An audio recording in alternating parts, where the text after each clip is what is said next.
پنجاب کے شہر مرید میں دعوت اسلامی کے شعبہ FGRF کے تحت بلڈ کیمپ لگایا گیا، جہاں doctors, finance officer, engineers, student سمیت دعوت اسلامی کے مختلف شعبات کے ذمہ داران نے اللہ پاک کی رضا اور امیر اہل سنت دامت برکاتہم العالیہ کی دعاؤں سے فیض پانے کے لیے تھیلیسیمیا اور دیگر امراض میں مبتلا مریضوں کے لیے خون کے عطیات دیے اور دعوت اسلامی کی کاوشوں کو سراہتے ہوئے مدنی خبروں کو اپنے تاثرات بھی دیے۔ میں اللہ پاک کی رضا کے لیے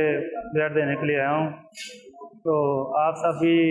بھائی جو اسلامی بھائی ہیں ہمارے مشکل میں ہیں ان کے لیے بلڈ دیں۔ ہمارے پاس تھیلیسیمیا اور ہیموفیلیا کے بچے ہوتے ہیں جن کو ہر ایک ہفتے بعد یا 10 دن کے بعد خون لگانے کی ضرورت پڑتی ہے۔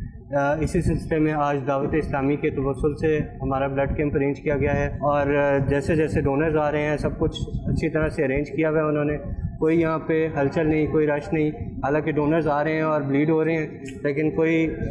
ایسی مس مینجمنٹ نہیں ہے یہاں پہ۔ تھیلیسیمیا کے پیشنٹ کو ڈونیٹ کرنے کے لیے اپنے بلڈ کو پیش کر رہے ہیں، بلڈ کا عطیہ دے رہے ہیں، تو آپ سے گزارش ہے آپ بھی دعوت اسلامی کے پلیٹ فارم سے آئیں، دعوت اسلامی کے ساتھ منسلک ہوں اور تھیلیسیمیا کے پیشنٹ کو جو ہے بلڈ ڈونیٹ کریں۔